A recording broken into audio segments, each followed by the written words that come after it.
Hello, everyone. Good morning and good afternoon to you all.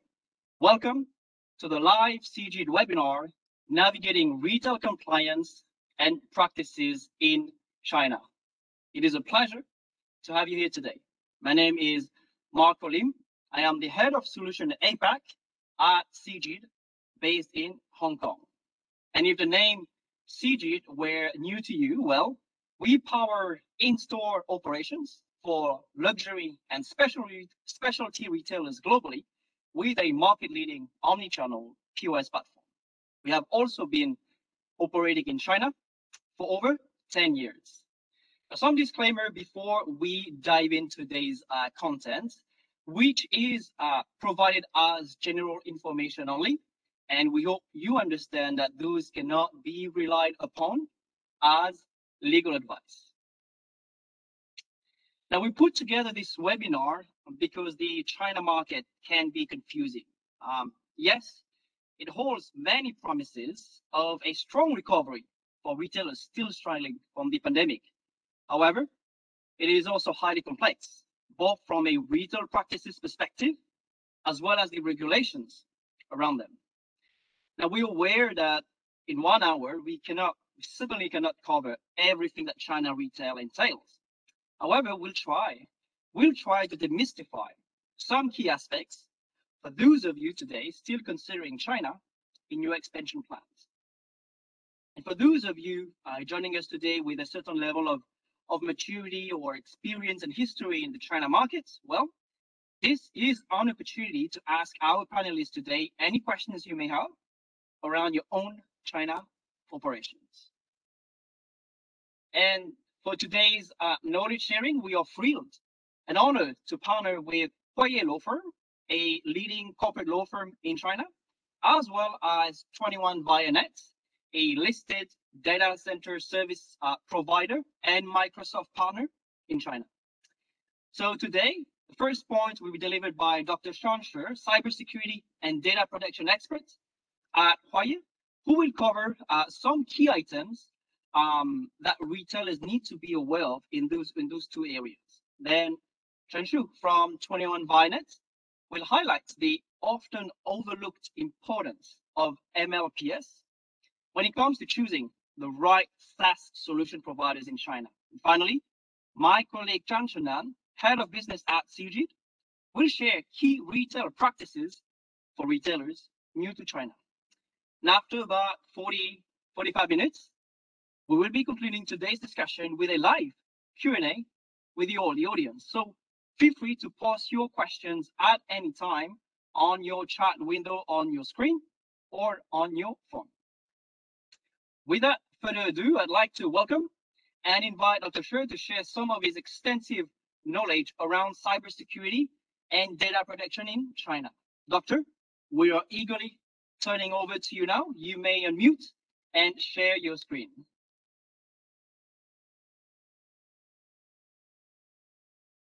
Well, thank you, Marco, and thank you all for this opportunity. So I think it's a very good moment to discuss the data privacy in China, because maybe you already know that this month, China's new personal information protection law just went into effect. It brings huge impact on all industries, which includes consumer business. Well, I hope I'll take the next couple of minutes to help you to understand the basic framework and the impact of this newly issued law. Well, data privacy is always a very serious issue in China. Well, it's China. Anything President Xi Jinping said is important. Well, years ago in his speech, he mentioned companies need to take data security seriously. If companies have problems with data protection and security, it can have a negative impact on their reputation. Well, based on his speech, China started the legislation. Well, we have cybersecurity law, we have civil code, now we have the personal information protection law, or we just say PIPL. Well, the PIPL is much more strict than the GDPR. The GDPR, the fines are up to 4% of annual turnover, but in China, the penalty is 5% of annual turnover. It's higher than that. Well, even today, there's no actual enforcement cases on personal information. On this personal PIPL have actual cases, but we can expect the enforcement agencies are eager to try the first enforcement case, where there are police departments, there are cyberspace administrations, well, there are many other departments. When we talk about personal information protection, it's not just one law or one regulation. It's a framework. It contains many laws and regulations. Well, years ago, people usually refer that to cybersecurity law. It covers cyberspace. You want to collect data online. Well, there's a regulation, but you want to collect data offline. There's no actual law for that.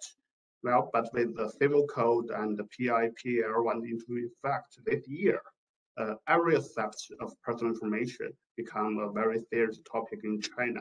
And more importantly, consumers in China know their privacy, know their personal information values. That they want to know how companies protect their personal information, or how to use their personal information. You want to collect my personal information? It's okay, but you need to tell me how you would like to use it. Use it, send message to me, send commercial message to me, just tell me. And I need to have the right to say no. And once I say no, you need to stop that. It brings huge challenge for all companies operating in China, especially for multinational companies. Well, for most multinationals, they need to transfer their data globally. Well, say your headquarters is in your HQ is in France, in the US. Maybe the HQ need to bring the data back to their country, but it's a highly risk in China under the PIPL. Well, there are many certain measures to be done before the transfer. Well, this page just shows a basic framework of the China personal information protection laws, not just one law. And all these laws, all these obligations are connected with each other. Well, you may say, okay, I'll protect the personal information, fine. I'll just follow the principle of GDPR. We are GDPR compliant company. And if that means it's okay for us to operate in China, maybe not. In China, data protection is not just about human rights, not just regards how to respond to the request of the individual. It's also related to national security. President Xi Jinping mentioned no data security, no national security. So we must treat personal information under the view of well, it's related to national security. So the protection measures, you need to make sure that the personal information is stored in secure device. The device stored personal information need to complete the MLPS. I think later this webinar, Chen Shu will introduce this MLPS, very unique system in China.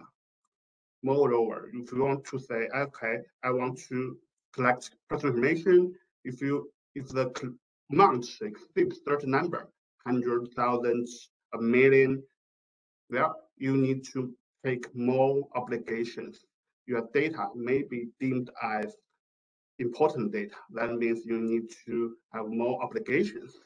So it's all connected to each other. Well, there are some features of the PIPL, and these features very different from the GDPR. With if you're in automotive industry, if you process more than 100,000 personal information, the personal information will be treated as important data, and this data must be stored inside China. Yeah, it's very unique, very different. Also, the informed notice is necessary for all scenarios. no matter your legal basis, what your legal basis is, right, based on consent or some other legal basis, inform is always important. And there are some other obligations, say separate consent.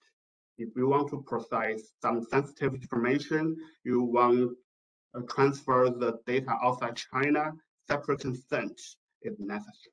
It means besides the general present notice, you need to have a separate notice and obtain the separate consent. And also the responsible person in PIPR is different from the role of DPO under GDPR. In GDPR, DPO don't need to take responsibilities, but in China, the personal information responsible person need to take responsibilities. And however, the detailed requirement of the responsible person is not released by the Cyberspace Administration of China, but we will see.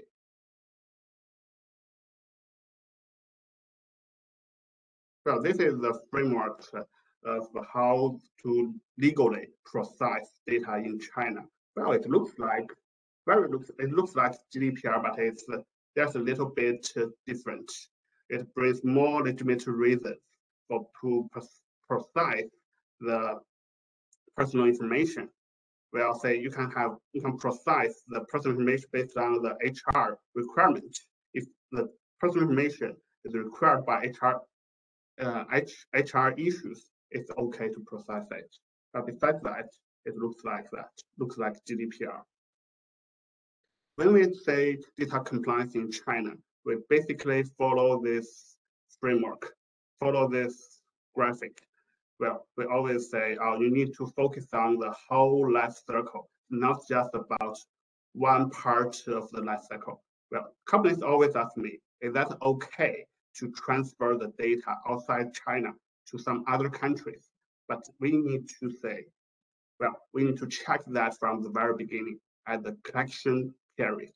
If you collect that illegally, well, no matter how you process in the future, it's not legal. Also, we need to focus on the security measures. Well, this is also very unique in China. Well, the encryption measures must be follow the cryptography law. Well, you can only use certain cryptography in China. Well, some cryptography equipment in China is not legal if you do not follow the right to import process. Also, the log retention period it's very unique. Every network log must be retained not less than 6 months. But I know in Europe you cannot retain the network logs for too much time. Well, in China, it's required by the cybersecurity law. I think it's a very this page I try to tell you how the PIPL is different and similar to the GDPR. Most of the rights for individuals, looks like they're similar. Well, like they need to have the right to be informed, they have the right to access the personal information, the right to correction. It all looks like, well, maybe different in detail, but well, no major difference. But China established the right framework for deceased people, for dead people. If the relative or some other related people want to restore the account information, personal information from the deceased people, well, the platform must to have a method to respond to that. And moreover, for the response time in China, it's always 15 days or 10 working days. It's shorter than GDPR. I know in GDPR, the response time is usually a month, but it's not enough for China. In China, there are some updates. In newly drafted measures, response time is, well, sometimes it's hours. In 8 hours, if you have a data breach, in 8 hours, in certain scenario, you need to report to the agency, report to the police. But in most scenarios, you need to report that in 72 hours. And failure to respond individual rights may trigger civil litigation or investigations. Well, this already starts. But this month, our team already received many requests from our clients that say, well, we received the claims from individuals. They want their right to be done. They want to know the individual want to know what data you process in your system. Well, the companies in China need to know how to respond this kind of claim.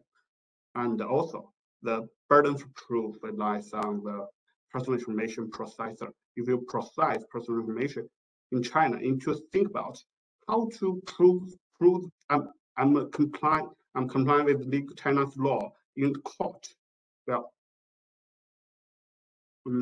moreover, the personal whistleblower, where some of them are lawyers, law school students, and reporters. They already start asking questions. They want to know is that your privacy policy, your privacy notice is true? Is that see the facts? How you actually process the personal information? Well, this is a case we processed recently. Individual user X.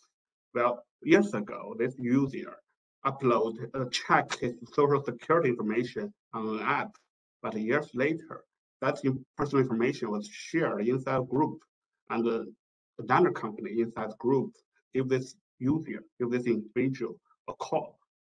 They want to sell their insurance product. Well, this pissed the user off. The user is very angry.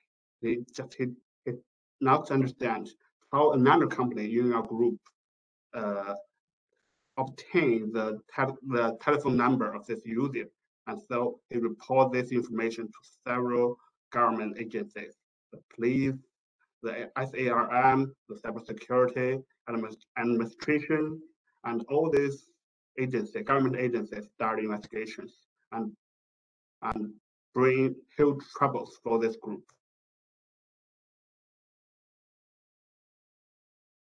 Well, I think we can see this trend and the impact in China. China is definitely accelerating its data protection legislation. Since 2017, many laws and regulations come into effect, though they just draft for comments. And personal information is on the regular the inspection of personal information is on a regular basis. Where only in this year, more than 1 million apps was inspected by the authority. It's a very terrific number. Many of our clients, the app of our clients, are being inspected. If you fail that inspection, your app will require two costs from the app store.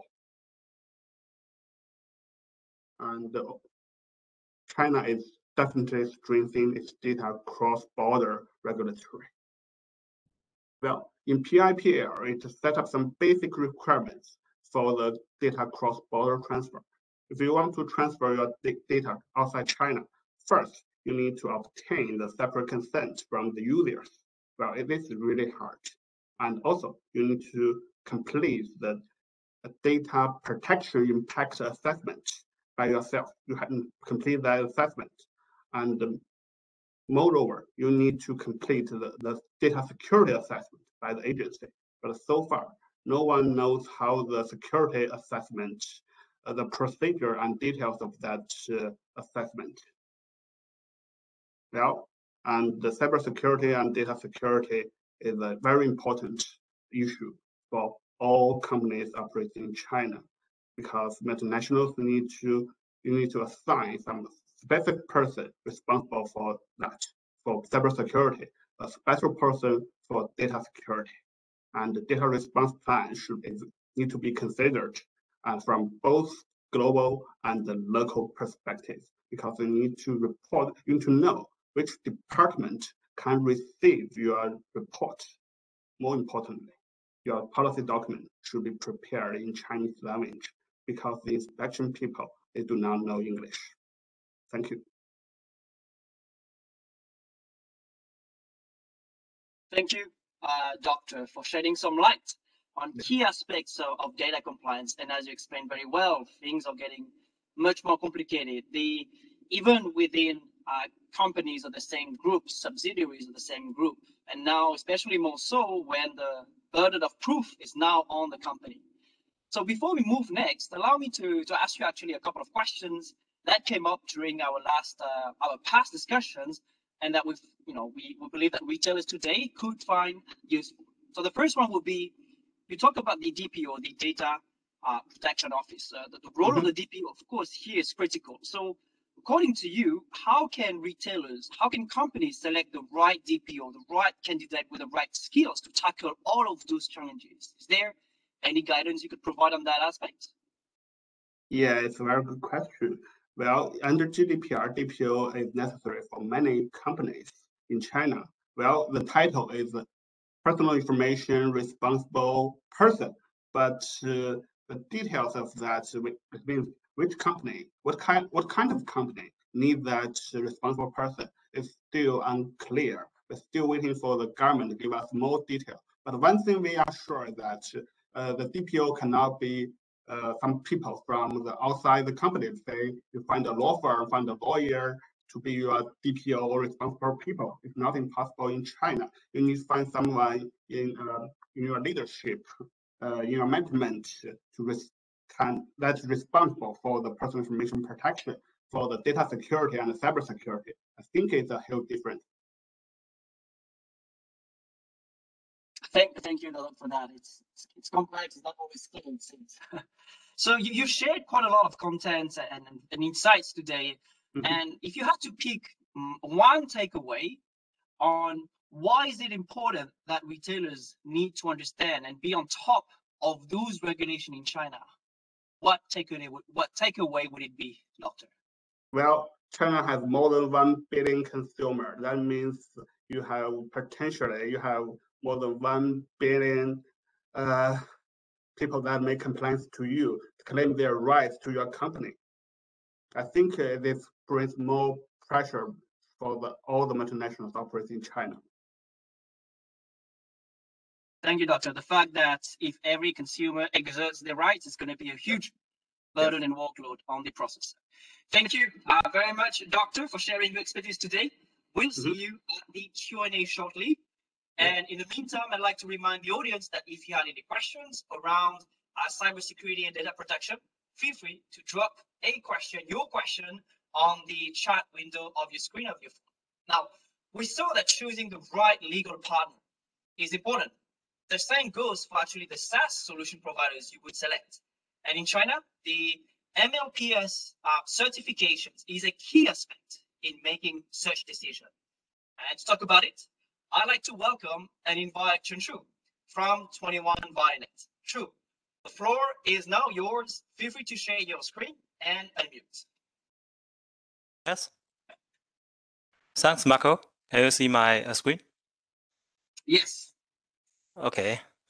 Hi, everyone. Thanks for your time to join today's webinar. I'm Chen Shu from 21V Blue Cloud Compliance Team. My topic is multi-level protection scheme compliance. What is DJCP MLPS? MLPS stands for Multi-Level Protection Scheme. It's a regulatory scheme designed to protect the cybersecurity of networks and systems in China. Under China cybersecurity law, it's required that the network operator in China must protect the network and the system components from interruption, unauthorized access with a tiered concept. MLPS is China's unique network system security management requirement. It's legally compulsory that all companies and individuals who own, operate, or provide service relating to network and corresponding system components in China to follow the national standards under the MLPS scheme. The Article 21st from China Cybersecurity Law, which took effect on June 1st, 2017, clearly state that the state shall implement the rules for graded protection of cybersecurity. Well, here are some updates of MLPS. You may hear of MLPS version 2. It's very hotly discussed over the past years. Here in the page, we demonstrate the comparison between the MLPS version 1 and version 2. MLPS version 1 is based on the MLPS standards released on 2007 to 2008. As time goes on, information technology have developed and changed rapidly. A set of MLPS standards was updated and released on the 2019. It was called MLPS version 2. Today, all the MLPS assessment for system is following the MLPS version 2 standard. So let's focus on the MLPS version 2 on the right side. MLPS requirement include two parts, technical part and technical requirements and management requirements. One of the most important update of version 2 is changing technical passive defense into the active defense. MLPS requirement, the technical side, it refers to the 5 orange items on the top. It includes physical security, one center, which is referred to the security system center, and 3 layers of defense. It includes secure communication network, secure air boundary, and secure computing environment. The below blue item refer to the management requirement.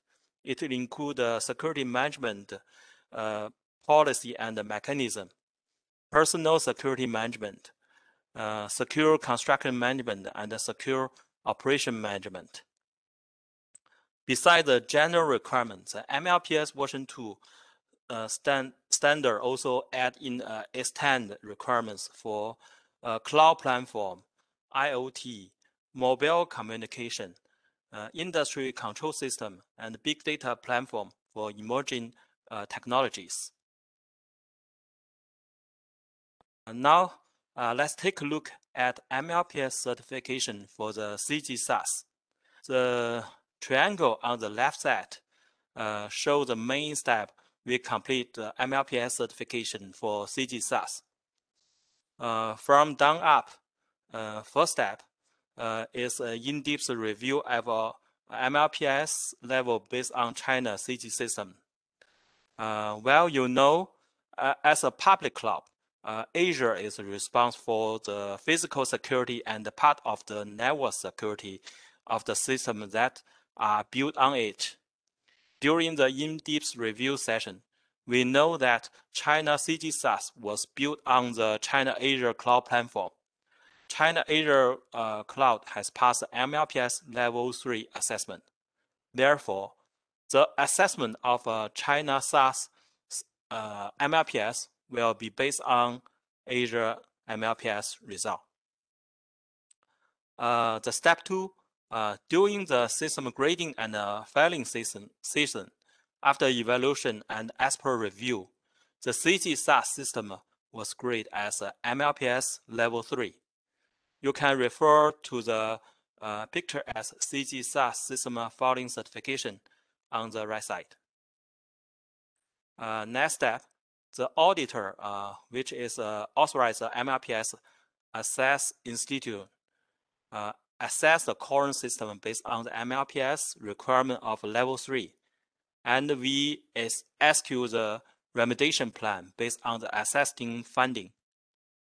The last step is reassessing the system post-remediation, and complete the DJCP MLPS assessment report. As final result, Cegid SaaS system has successfully passed the MLPS Level 3 assessment, and the final assessment result is excellent. The picture show the cover page and the conclusion page of MLPS assessment report for Cegid SaaS. You can find the official blue stamp DJCP on it.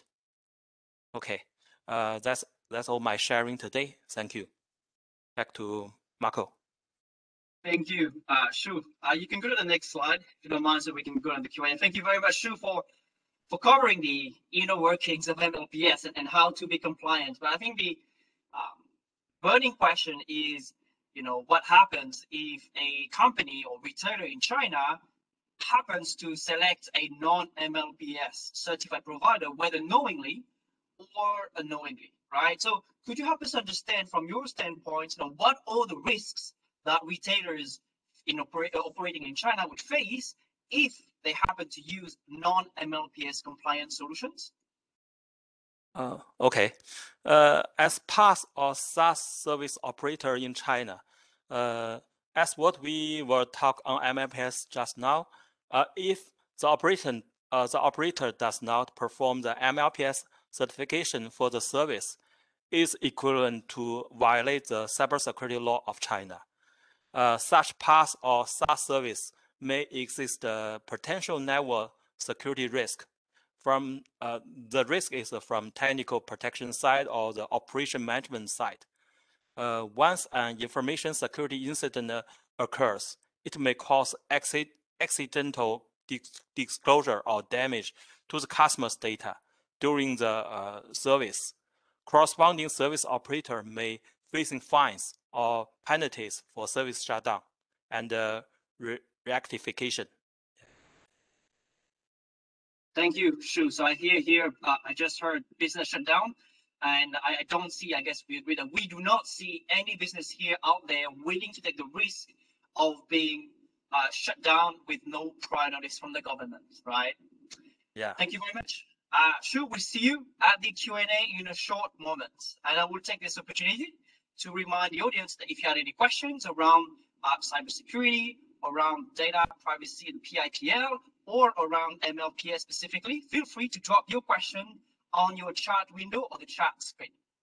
Now, we have seen just now how complex, how important regulations are in China, but this is only one part of the puzzle, right? And to efficiently reach your consumers in China and to fit into the local retail ecosystem, well, it is critical to know and rethink retail practices in China. And to cover this last part, I'd like to ask my colleague Chenan to join us.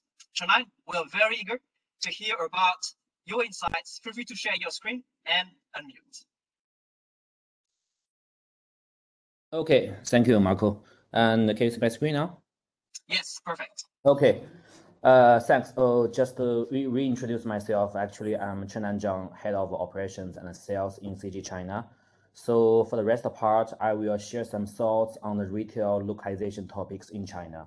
And before we start, just a small clarification first. Actually, as we know, I believe all the audiences all comes from the international brand and international retailers. So the localization topics actually is quite huge. There's many details inside.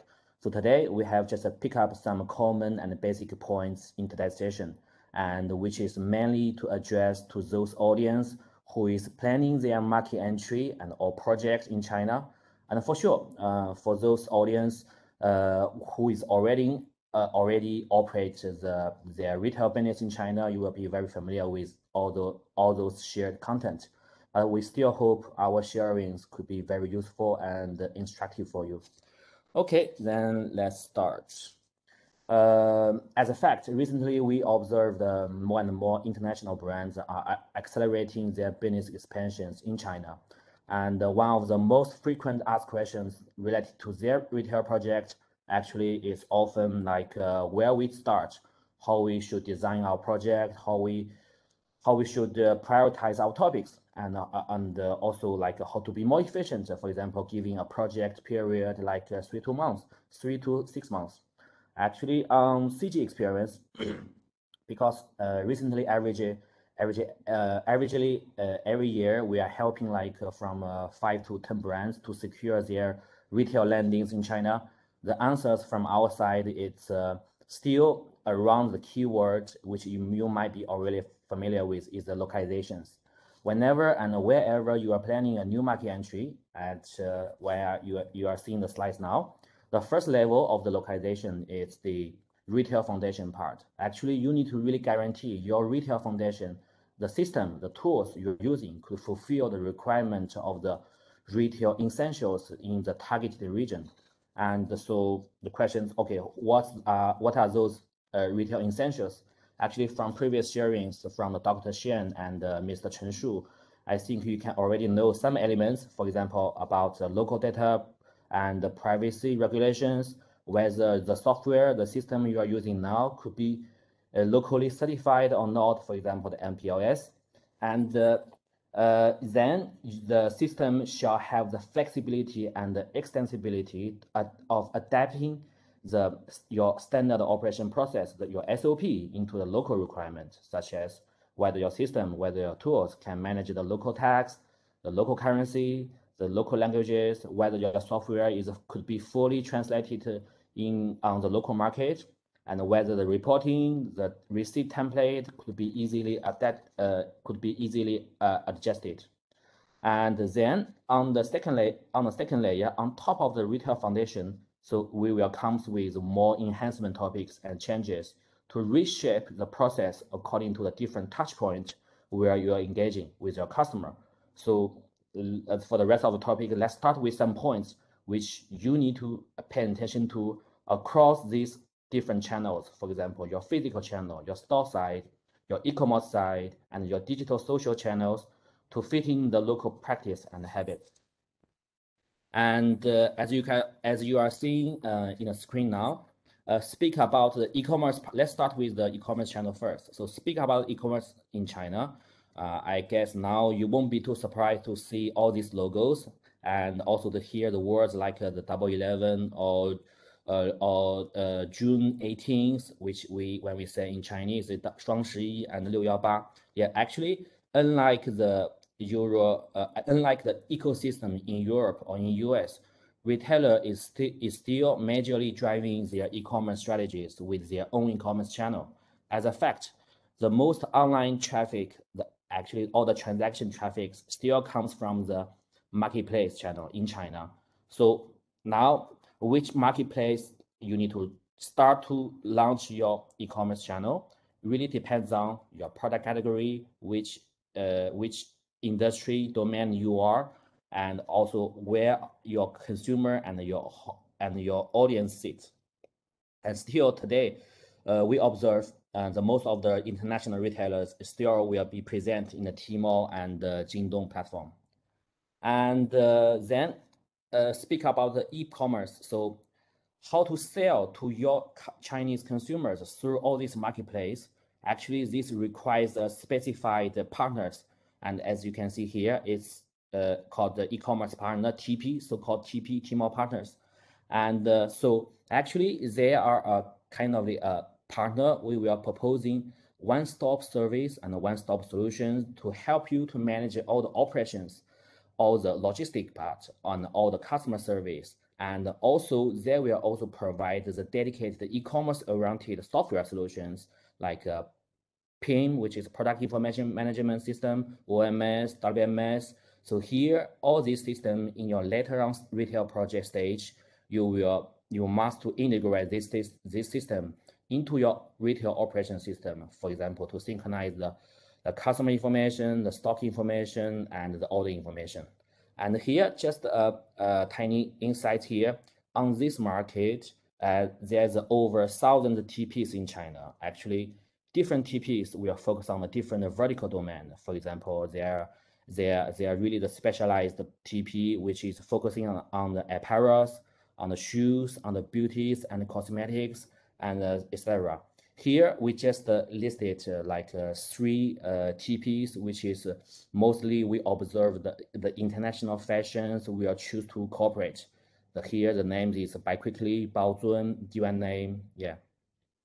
And then for the next part, let's talk about the second topic, which is the social and digital channel.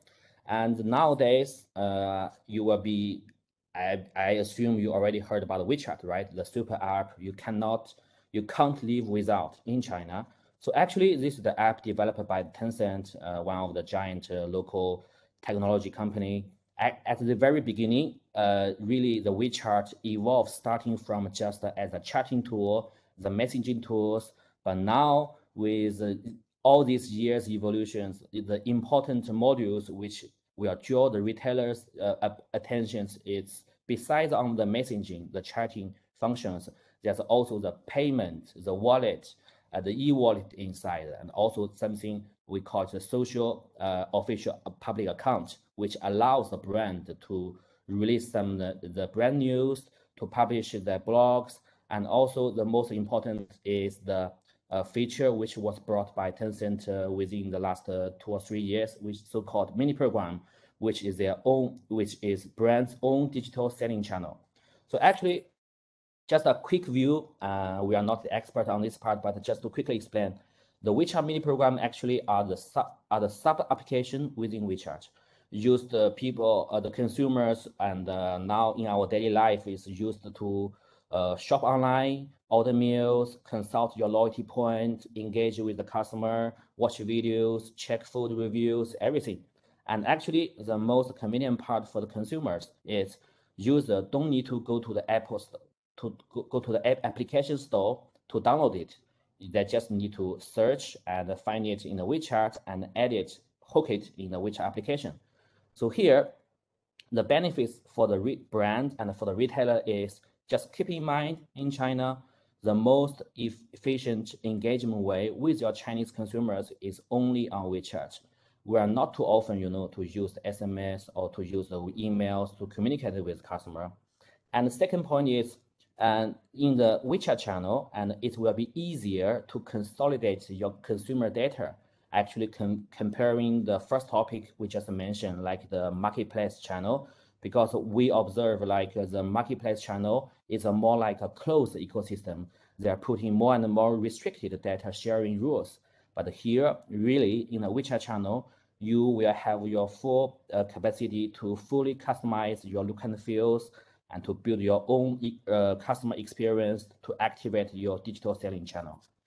And then speak about the impact. So integrating WeChat with your POS system or your retail system to expand your customer journey.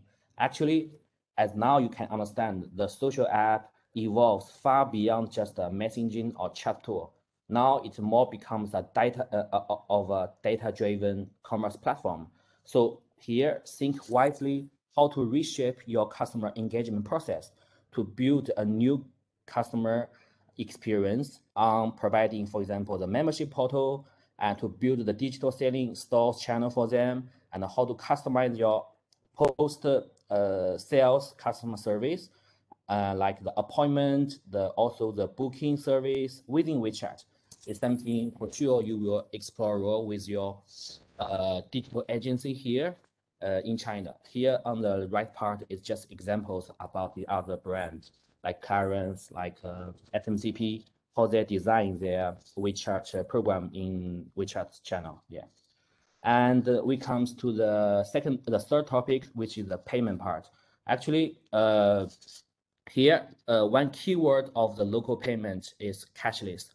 I'm sure you already understand in China is really a specific payment landscape, which was dominated by all the giant companies like the Alipay, WeChat Pay, Union Pay, and plus actually on the market, you have even more than 10 type of other payment method. So here, if you are still thinking in maybe in your Europe or your US context, you want to integrate your POS system, for example, your retail system one by one for the method, it will really be time consuming.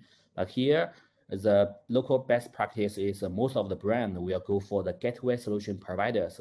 So here we listed something, some logos like the 收钱吧, Wasai, Huawei Pay, China UMS, Mia. Actually, they are really the partners will provide only one integration with your retail system, for example, POS, and that will allow the retail system to cover all the major payment methods all in one.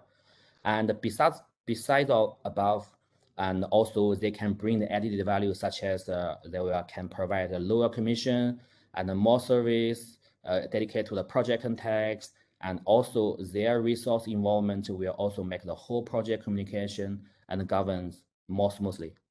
Okay, and so that's all for the quick sharing today. And for sure, we don't have really time to really go to some deep dive on some certain topics. And if you want to understand more details, just feel free to reach out to our team in the different regions. Yeah, back to you, Marco. Thank you, Chenan, for going over some retail practices specific to China. As you mentioned, there's much more, there's many more, and we don't have time to cover today. But one question for you, which could interest the audience today, you have directly worked with numerous international retailers to either start or improve their store operations in China. Now, apart from selecting the right POS platform itself, what other areas do retailers need to focus on as well? Okay, that's a good question. Actually, I will say two highlights here. One is really paying attention to the efficiency of your project communication and your project governance. And the second point is to really prioritize the scope, which when you start your retail project. Why? Because for the first point, the efficiency of the project communication, please keep in mind when you are scheduling your new market entry, you will have a limited resource, especially the field resource from your team, and also you are coordinating the different vendors. And you really need to make sure all these resources are fully involved, fully informed to guarantee a smooth project communication. And second is, after you understand, there's so many different topics, matches with the local retail trends in China, you can't build a Rome in one day, right? So really, if you really are starting at the stage of starting your project, so minimize the scope, really start with the essentials. And then after you are more adapted to the local market, then you can rethink about your organization and your system you're using, and also the operation process that will all evolve progressively. Yeah, thank you, Marco. Thank you very much. I was just trying to find my screen as well, moving my head here and there. But thank you very much, Chenan, for sharing your experience on China retail. And I believe you can see my screen now. Let me go to the next section. We'll see you at the Q&A in a brief moment. Sure. In the meantime, if there are any questions from the audience about retail practices in China, feel free to drop it on the chat or the Q&A window. So it has been a packed session, so allow me to draw some key takeaways here. Now, the PIPL, the China PIPL, took effect on November the 1st. Now, what it does essentially sets a new bar in China for privacy rights, obligations, security, and compliance. The important thing, it is extraterritorial nature, which means that if you're a company that even if you do not operate in China, as long as you store Chinese consumers' personal data in your systems, you're directly impacted by this policy.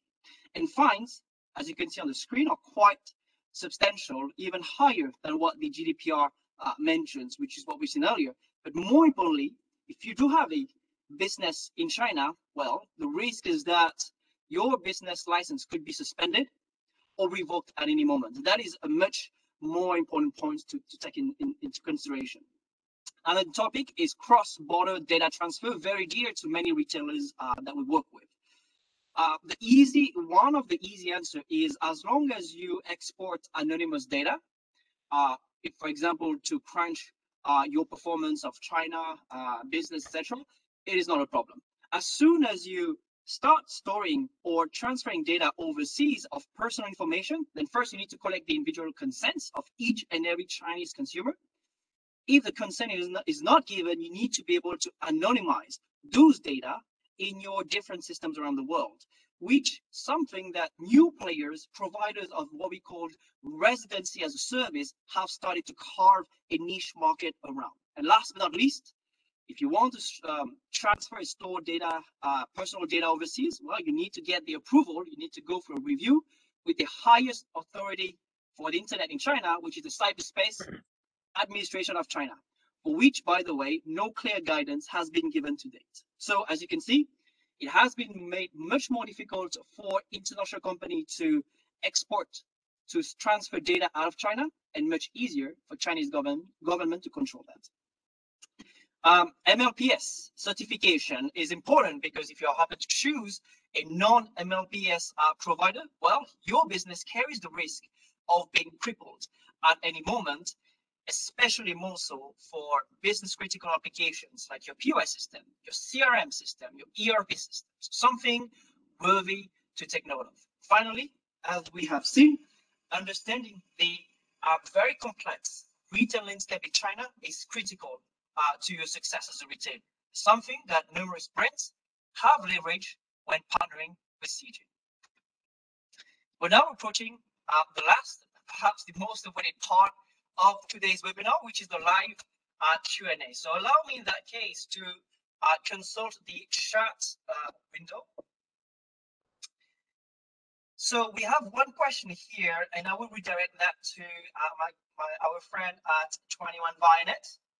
A question around SaaS installation certified with MLPS. So essentially the question is MLPS only applicable to SaaS softwares? Shu, something you would like to take? Okay. Okay, I saw the question is only SaaS installation is certified with MLPS. I think the question is regarding the Cegid SaaS. Actually, the MLPS is not for the any software or any product. It's for the system. So you see, just now I introduced MLPS include the technical requirement and the management requirement. So technical include all the protection, security management, and management requirement refer to the operation side and all the process, how you operate the system. So the MLPS for the system is not for the product or software. So what we just see for the Cegid SaaS is a service. So it's operated by the 21VNet in China. So the Cegid SaaS already passed the MLPS certified and also include the basement is Azure Cloud, and Azure IaaS already passed MLPS. So our Cegid SaaS system is certified by MLPS level 3. Of course, you also can install the Cegid on-premise, but it depends on who operates the system on-premise for you, and the operator's responsibility for the network security and the MLPS. Okay, Marco. Understood. Thank you. So if we take a more generic stance here, sure, it means that if as a retailer, I want to use a solution, POS or any other solution, right, that I want to install on my own database hosted in Alibaba Cloud or in 21 Vianet, in that case, MLPS still applies. Is that correct? Depends the system who operate. In China, you know, the Cegid SaaS is operated by 21VNet on the Azure platform. So the whole system already passed MLPS. If you install another copy on the Alibaba cloud, you may do another MLPS. It's another system. Yeah. Thank you. So it's really at the data center, the network level here, most important. Okay. Yeah. Understood. Thank you very much for that, Shu. There was another question linked to that. We won't necessarily go into that into detail, which is it possible to install Cegid on-prem in mainland China? So this is more of a commercial discussion. We'd be happy to take that offline, but I think it allows us to delve into another question that I got separately, which is around on-premise deployment versus SaaS. So the question is, and I will redirect here to my colleague Chenan, if on-premise deployment is already an option in China, whether Cegid or another solution, why would retailers choose to migrate to a SaaS solution instead for their software? Chenan, any insights on that? Okay, just to share my on behalf of Cegid's opinion. Okay, so if you go through today's webinar, actually, especially from what's just explained by Chen Shu, first one highlights keep in mind is MPLS is really a certification and the proof of a process is not only about the product, but also the process internally, your organization, how to operate it. So here, if you understand this part, when we go back to the initial questions is, so why don't leave all the heavy lifting details to trustable, certified vendors or partners? For sure, technically, you can still install the on-premise. For example, let's still take the Cegid. Technically, you can still do that, but why don't leave all the heavy lifting to Cegid team, to Cegid SaaS team, with also with 21-bit team, because the SaaS solution has already passed the MPLS, and also we have put in place a bunch of measurements to make sure we are fully compliant with the local data and the privacy regulations. And the second point is speak about the CG product, okay? And since 2018, the edition 2018, so the whole CG product offer has started to transfer into the SaaS oriented. So for example, no matter you are a small retailers, just open just launch the market entry, or you are already a medium big size of companies who have already operated like over 100 of stores. Actually, the system you are using, it's still the same product, but you can imagine behind all the infrastructure, all the server specifications, it's already SaaS oriented, which means the retailers, if you want to do it on-premise way, you have to maintain really the knowledgeable resource to just to maintain the infrastructure. So again, why not leave the heavy lifting part to Cegid? Yeah, that's my answer. Thank you, Marco. Thank you, Chenan, for this comprehensive answer on on-premise and SaaS. A question here that I'll redirect for Dr. Shi from Huayi. Doctor, what's your take? What's your opinion on companies or retailers who are already familiar with GDPR, who already have the process baked in their internal organization? Are they, or those companies, would you say that they are a step ahead when it comes to tackling the China peer-peer, or is that something they need to rethink from scratch? Well, I think they will have a very good start. Basically, I think most of the companies will have a very good culture. They know the personal data is important across the enterprise and across the group. But in China, there are some other work need to be done, like say to do the data mapping. No, what types of data you collect, you take from China, is that types of data can trigger some special obligations, say the amount is too large, so you cannot transfer that outside China. You have to do some kind of localization work. Is your management documented in English or Chinese? I think this types of questions need to be considered by the company. Thank you very much, Doctor, for that answer. Now, we're unfortunately nearing the end of our session, and we're aware that we were not able to answer all of the questions, whether they were posted for everyone to see or sent to me privately. So if you connected anonymously today, we invite you to send us your question by email to retailapac@cg.com, the email you can see on your screen.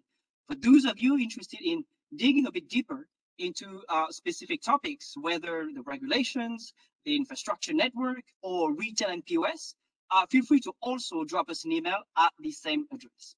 I think a word of conclusion here before we part ways. We all know that China is a highly promising and highly complex market. But I think the good thing is that for retailers able to navigate through those challenges with the right partners, well, we can be sure that the reward at the end of the maze is certainly worth the effort. On behalf of all of the panelists today and our partners supporting this session, I'd like to thank all of you for joining us today, dialing from Europe, from Asia, and some of you from Australia. And we hope you find today's session useful. This is now the end of the webinar. We'd love, of course, to continue the conversation with you offline if you wish.